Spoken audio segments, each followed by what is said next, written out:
Get your life together. Wake up. You're becoming a joke to everyone. That's what my brother said to me at his own promotion party right after I told him I was starting a small business. I wasn't surprised. I grew up hearing things like that. In our family, he was always the golden standard, and I was the one who could do better. And if you've ever been compared to a sibling, a relative, or someone you never asked to be measured against, then this story is for you. For every child who's ever heard, "Why can't you be more like your brother or sister?" For anyone who's ever felt smaller every time they were stacked up against someone else. If you've been there, stick around and listen, because I think you might just see a part of yourself in this story. Hi, I'm Madison. I'm 35, the founder and CEO of Luma Logic. This tech company builds a user behavior analytics platform currently being implemented in education and finance systems across more than 10 states. I live with my husband, Harlan, and our 2 daughters in a modest home in the northern suburbs of Chicago. It's not a big house, but it's warm enough that every evening when I walk through the door, I feel like I don't have anything left to prove to anyone. I'm not the kind of person who enjoys being in the spotlight. I've never had much interest in getting on a stage to tell my startup story. From day one, I chose to stay behind the scenes, quietly running things, steering clear of the flashy meetings and photo op events that most people think are essential for a founder. And maybe it's that silence that's made me, in my family's eyes, the younger sister who never tries hard enough, the dreamer, the unclear one, the girl with no real future. I was born and raised in a well-off family. My parents and even my grandparents weren't the kind to blatantly favor one child over another. They didn't obviously take sides, and they never shut anyone out of the conversation. But they had a habit that I think was so deeply ingrained it became second nature. They loved to compare, not in a mean-spirited or humiliating way. It was the kind of comparison that came wrapped in a soft tone, speaking with what felt like sincerity, as if they were gently advising, as if they were teaching. They'd take one child as the standard, then use that image to motivate the other.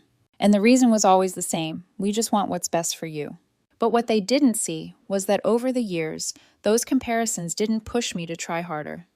They just made me slowly lose any sense of who I was outside the shadow of Grayson, my older brother. Grayson is 2 years older than me. From a very young age, he was always the role model in our family's eyes. Calm, smart, well-mannered, dependable, never let anyone down.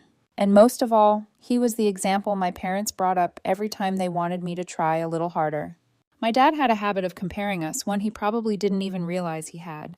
Every time Grayson achieved something, Dad would look at me and say, not harshly, but in a tone that built a quiet wall between us, "How can 2 kids from the same family be so different?" My mom was gentler, but her words always carried a clear message. If your brother can do it, then you can too, right? I don't remember the very first time I was compared to him. Maybe it was a parent-teacher conference in elementary school. Perhaps it was the day we played sports together and he won. But I do remember how it felt like I was never seen as my own person. Everything I did, whether it was good or not, was always weighed against a measuring stick named Grayson. Even when I did something that made my parents proud, the reaction was often, "Good, but still not quite like your brother." I remember one time I topped my class in school. My dad nodded, then asked, "Was the test hard? Because your brother got a perfect score too, back then, and he didn't even need a study group." It's not that they meant to hurt me. I genuinely believe that. In their minds, bringing up Grayson was just a way to give me something to aim for. But what they didn't realize was that the older I got, the less it felt like I was striving to be a better version of myself, and more like I was trying not to be seen as the lesser one. I used to think that once we were both adults with our own families and our kids to raise, my parents would finally stop comparing us. But I was wrong. Even after I got married, had children, and built a stable life, I still heard things at family gatherings like, "Your brother's kids are so well behaved," or "Why don't you try doing it the way your brother does?" And every time I'd smile, nod, and quietly accept their advice. A routine I'd fallen into since the day I entered the working world. I remember back in college, those comparisons still stung. Sometimes I pushed back. Other times, I just kept quiet and swallowed it down.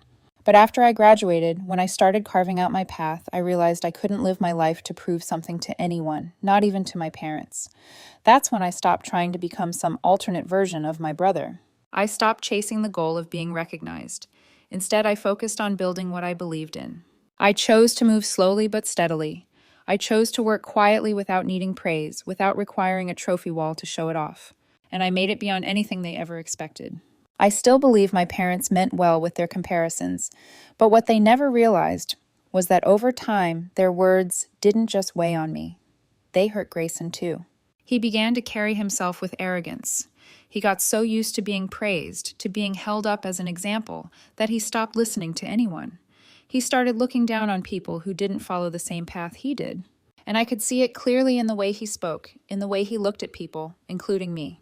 While he kept basking in his success, he had no idea I'd already gone further than he had, and he definitely didn't see it coming.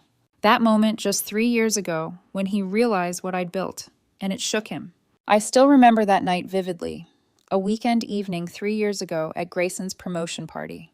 He had just been named Director of Strategy at a major firm, and as usual, a big celebration was held at his house. He invited the whole extended family, our parents, relatives, and of course, Harlan and me. We arrived around 6 o'clock in the evening. Me, my husband Harlan, and our 2 daughters. Anna was 5 at the time, and Zoe had just turned 3.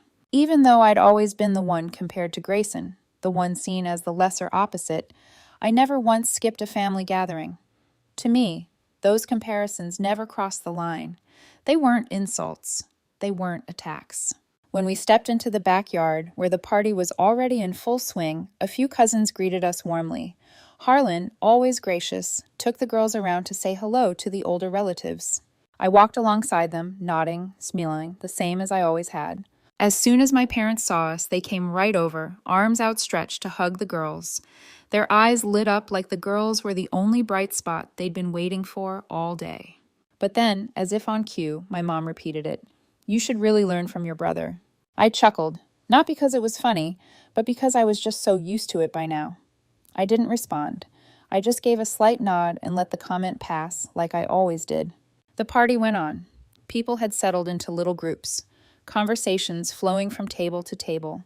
I was pouring a drink for Anna when someone at the following table asked, "So, Madison, how's work going these days?" I looked up and answered casually, "It's going well. I'm actually planning to start my own company. Thought I'd give entrepreneurship a shot." Before I could say another word, Grayson cut in. He didn't ask what I was working on. He didn't care about the idea. He didn't bother to ask what I'd prepared or how serious I was. In front of everyone, he dropped 2 quick, clean lines without hesitation. Get your life together. Wake up. You're becoming a joke to everyone. The conversation around the table stalled just for a moment. No one said a word. No one laughed. Under the table, Harlan gently reached for my hand. I just stared down at my glass, then leaned in and kept cutting up fruit for Anna. I didn't react that night. Not because I was weak, not because I agreed with him, but because I knew sooner or later he'd have to face my silence. And when that time came, it wouldn't be me. It would be him who would have to rethink everything. I've always wanted to live a quiet, low-key life, not because I lacked confidence, but because I never felt the need to be seen in order to feel seen. But some moments are unavoidable, and sometimes those moments pull you out from the shadows you once chose to stand in.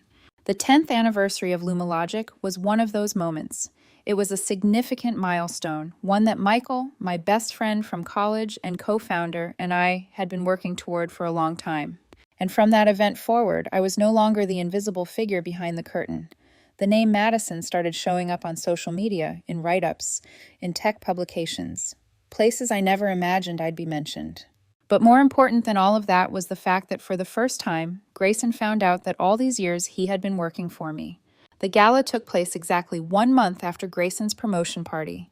That evening, Harlan and I dropped the girls off at their grandparents'.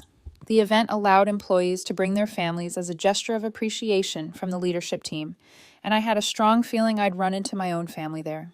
And just as I expected, right as we stepped into the grand ballroom, I spotted Grayson walking in with our parents.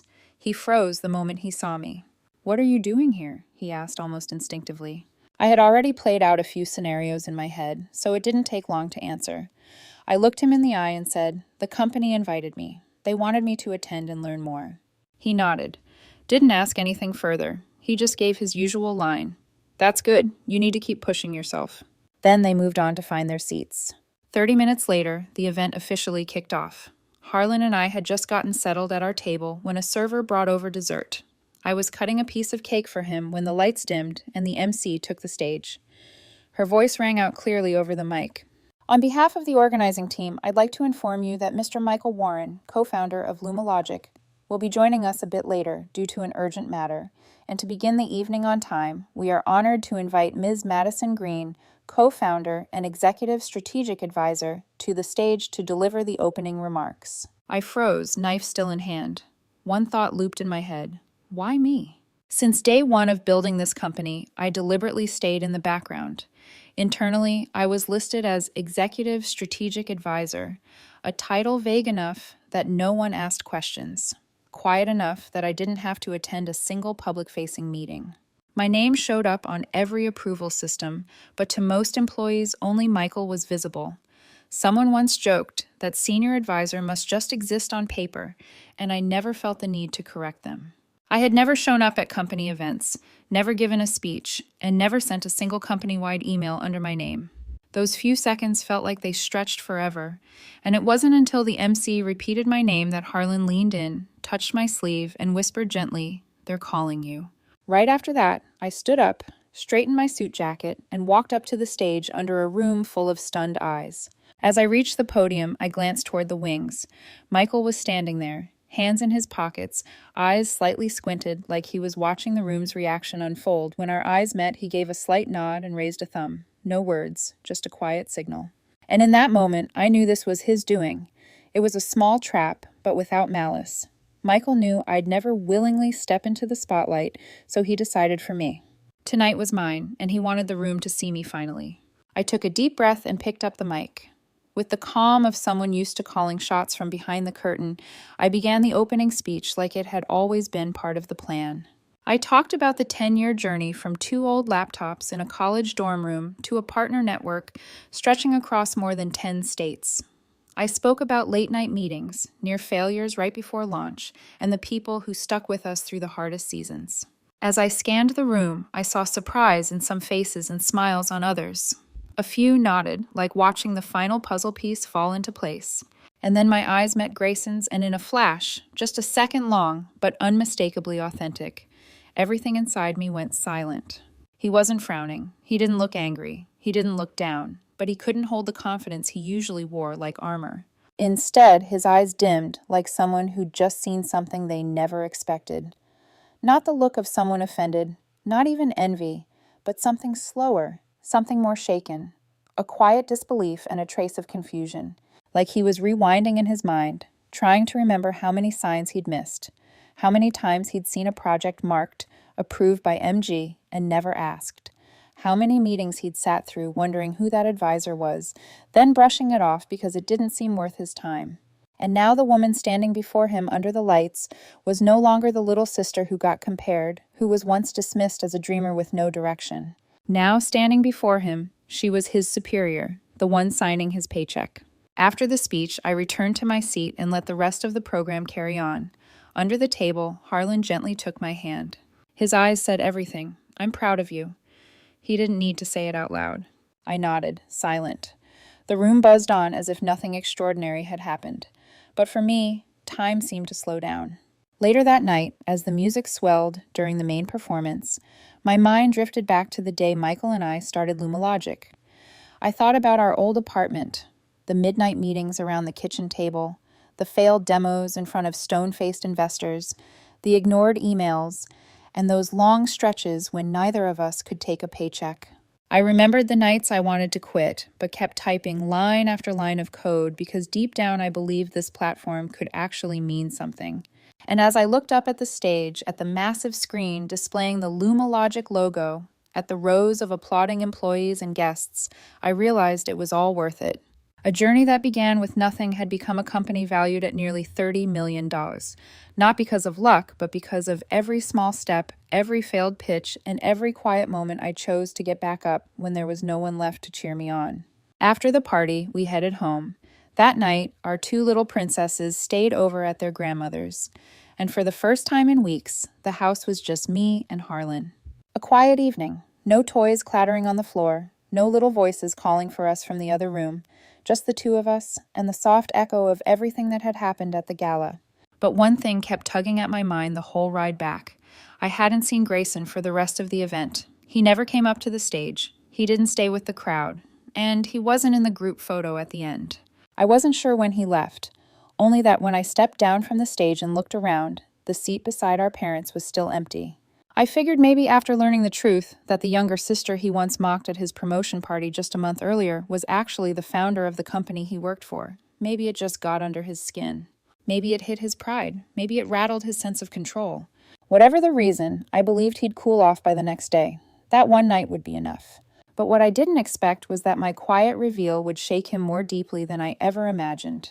The next morning, the doorbell rang, sharp and frantic, right at 7. It wasn't the kind of ring you give a friend. It wasn't polite. It was aggressive, impatient, something I'd never heard from anyone who'd ever shown up at our front door that early. I opened the door, and there he was, Grayson. He stood there reeking of alcohol. His dress shirt was wrinkled and untucked, eyes bloodshot like he hadn't slept a second all night. He didn't look like a man who had just come from a prestigious gala. He looked like a man who had spent the night wrestling with something too heavy for his pride to swallow. Before I could say a word, he growled through clenched teeth. "You're a piece of... You did that on purpose to humiliate me in front of Mom, Dad, everyone." His voice cracked with anger, loud, wild, unfiltered. The following few words weren't even sentences anymore. Yelling, accusations, blame thrown in every direction. I tried to speak. I tried to explain. I told him I never planned any of it, that I didn't know the MC would call my name, that I never meant to expose him, never set him up to be embarrassed. But nothing got through. Grayson wasn't listening. He was unraveling. Years of pressure, pride, and buried insecurity finally boiling over. He lunged forward, not to hit me, but to unleash everything he'd held back for far too long. Harlan jumped in between us, terrified.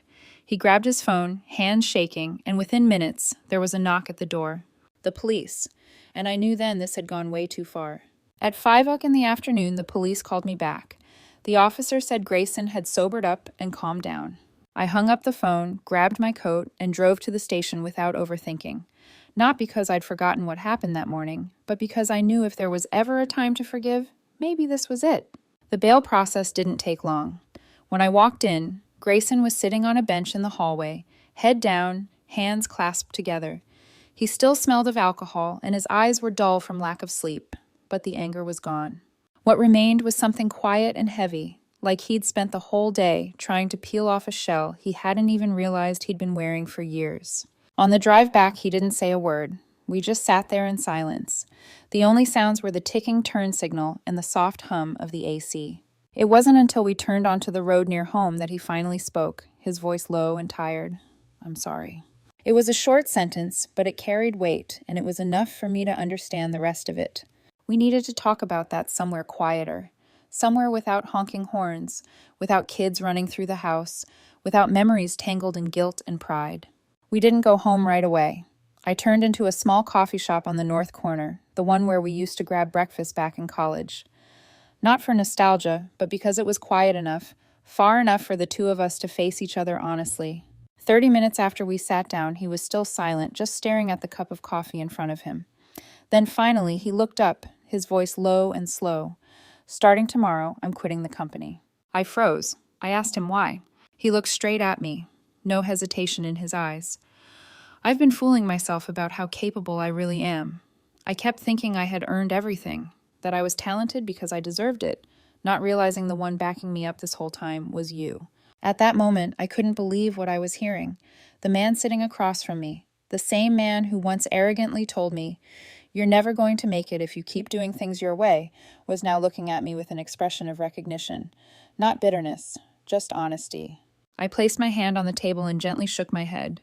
"You're wrong. I never backed you up." Then I told him everything. 2 years ago, when his resume landed at Lumalogic, I found out through Michael. Michael asked me what I thought, and all I said was, "Follow the usual hiring process. Don't say anything to him." And he passed that highly competitive interview process on his merit. There were times I didn't like how he treated me, but I always had to admit one thing. He was damn good at what he did. The director of strategy position he earned after 2 years, there was never any hand-pulling from me. I never vouched for him, never pushed him up the ladder. He earned it all himself. And as the founder of that company, I'd never felt more proud of any employee than I did of my brother. As for me, I was just a little luckier. That's all. Right after I finished speaking, Grayson went quiet. He didn't argue and didn't agree either. His eyes still held that look of confusion, like someone who'd just been pulled out of a long dream but hadn't quite figured out what was real and what was only imagined. I sat there for a few more seconds watching him, then said gently, "All right, if you're still doubting your abilities, then this time I'll let you prove it." Grayson looked up. I continued slowly, clearly, as if the decision had already been made long before. The upcoming project, the one to upgrade the user data analytics system for the West Side education chain. You'll be the lead. I won't be involved at any stage. Tomorrow morning, all the project files will be sent to your company email. From that point on, I stay out of it. He didn't respond right away, but in his eyes, maybe for the first time in a long while, I saw a glimpse of the older brother I used to know. Someone with presence, with purpose, and with pressure. But the kind of pressure you step into willingly, not something you try to escape from. And I understood this wasn't a gift. It was a chance for him to stand on his own 2 feet, this time for real. Ever since the 10th anniversary gala for Lumalogic, something began to shift in how my parents and even the rest of the family treated me. It wasn't anything dramatic or over the top, just subtle changes that you'd only notice if you were paying attention. The way they said my name, the look in their eyes, and most of all, how they no longer talked about me in that tone that always implied, "You're still not quite where your brother is." That shift became most apparent during my mom's birthday party 2 months after the gala. As usual, the whole extended family showed up. We got there a bit earlier than the official start time, like we always did. Everything felt familiar, from the long table by the window to the exact cake she always ordered from her favorite bakery. But there was one thing that felt different. The person being compared had changed. And the strange part was, I didn't feel any joy from that. Midway through the party, while everyone was chatting and laughing, Uncle Matthew, one of our cousins from my dad's side, suddenly said, "Grice is really talented. And yet he's just working under Madison. I've got to say, I really admire you, Madison." Before the silence could settle, my mom chimed in right away. "That's right. Madison is our pride now. Grayson still has a lot to learn." I glanced across the table. Grayson was smiling, but there was a flicker in his eyes, something between discomfort and quiet shame that he was trying to hide behind a polite nod. And right then, I knew what I had to do.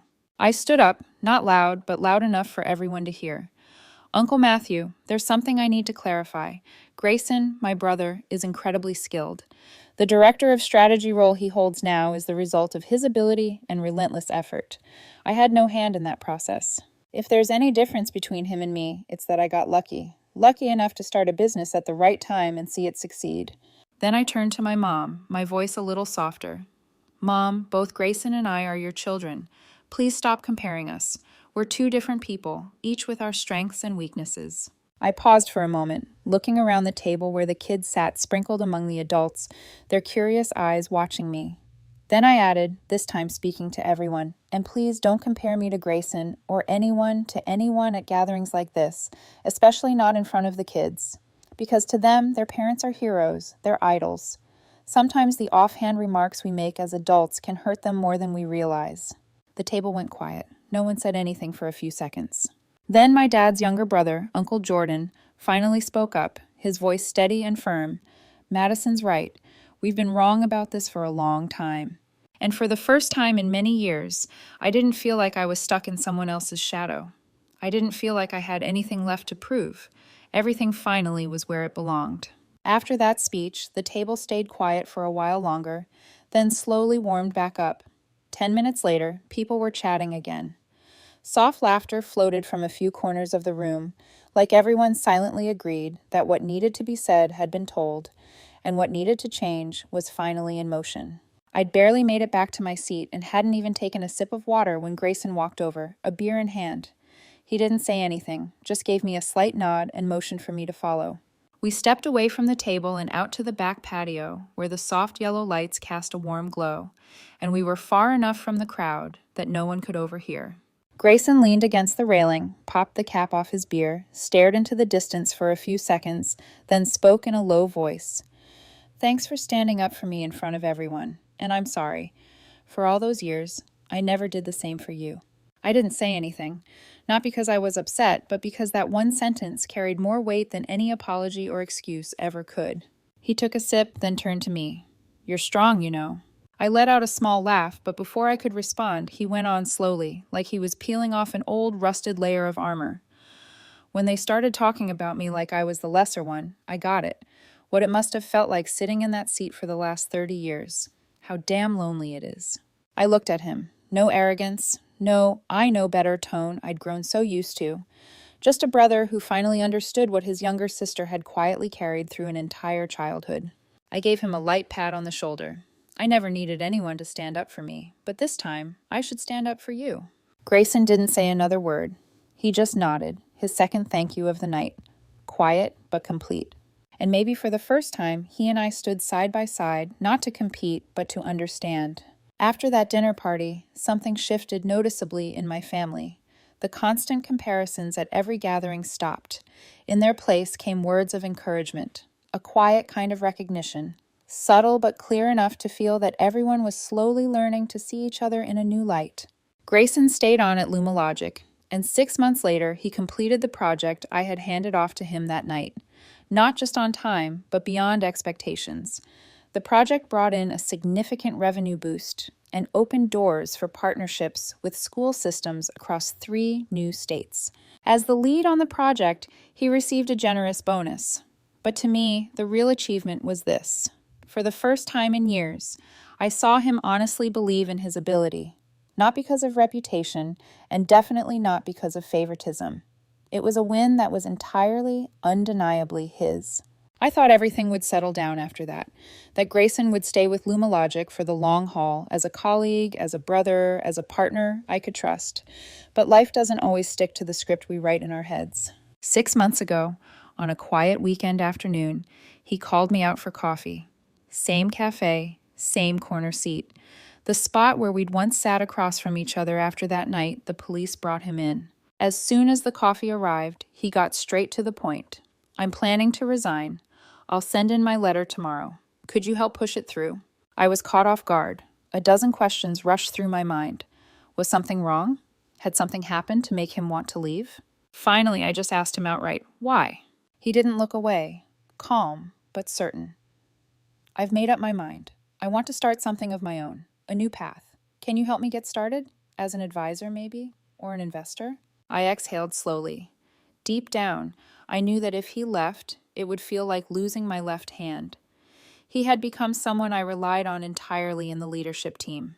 But I also understood that he had his road to take, his fire to chase, and I couldn't let my selfishness stand in the way of that.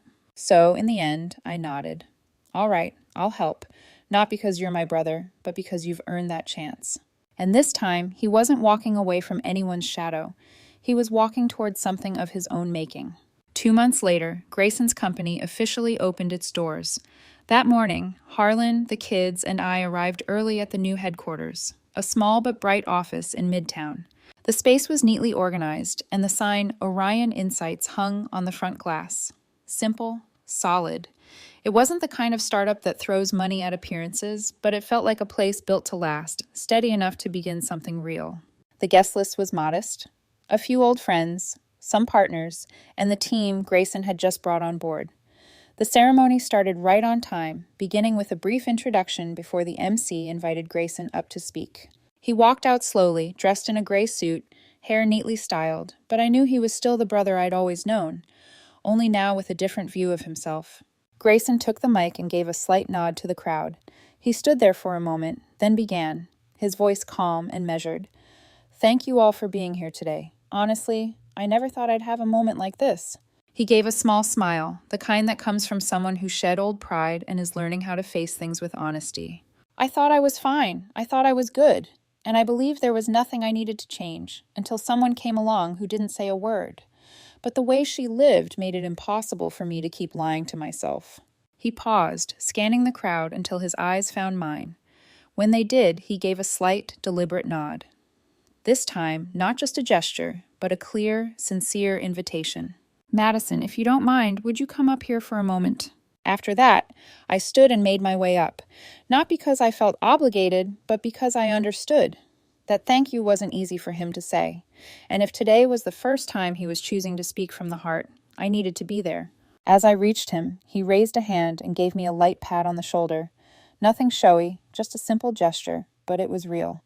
Then he continued, this time not looking at anyone else, just straight ahead. If it weren't for you, I'd still be proud of a version of myself that no longer fits. You didn't lecture me, you didn't blame me, you just lived right, and that alone made me realize I needed to change. He paused again, and for the first time that day I heard a slight catch in his voice. Then came the most honest words he'd ever spoken. I know I haven't been a good brother, but if today is a beginning, then I wanted to start with a thank you, and I'm sorry. A wave of applause followed his speech. I turned to him and pulled him into a hug, tight, real, and in that moment I knew he had truly changed. After the speech, the energy in the room softened briefly, then quickly returned to the light, cheerful atmosphere it had before. A few people came up to shake Grayson's hand. Others turned to offer their congratulations to me. But I knew for him, the most essential part of that morning wasn't in the well wishes. About 30 minutes later, Harlan, the kids, and I left earlier than planned. Grayson was still busy speaking with partners. We didn't say anything more, just a nod between us as a goodbye, and that was enough. It's been 4 months since my brother started his own company. Things are going steady now, both for him and for me. And today, I'm sharing this story not to boast, not to impress. I'm sharing it because I know out there a lot of people have spent years being compared to someone else, in their family, at work, even in the relationships that matter most. And if you're one of them, I want to say this. Don't waste your life trying to become someone's idea of enough. Don't let a careless comment make you doubt your worth. You don't need to be better. You don't need to win. You need to keep going in your way. And if someone once looked down on you, let time and your actions be the answer. No noise, no proving, just long enough that they can't help but look back. Before I wrap up this story, I want to ask you, the familiar faces who've always been here with me, if you were in my shoes at that exact moment, what would you have done after hearing those hurtful words from your brother? Would you have stood up right then and there and laid it all out in front of everyone? Or would you have walked away in silence? Or would you have chosen what I chose, kept quiet, kept going, and let the results speak for themselves? I genuinely want to hear your thoughts. Drop a comment below, because every choice has its reason, and I believe the story might reflect something from your own life too. And if you found meaning in the story, don't forget to hit like, subscribe to the channel, and share it, so that more people can connect with what we're all feeling here together. Thank you for staying until the end. See you in the following story.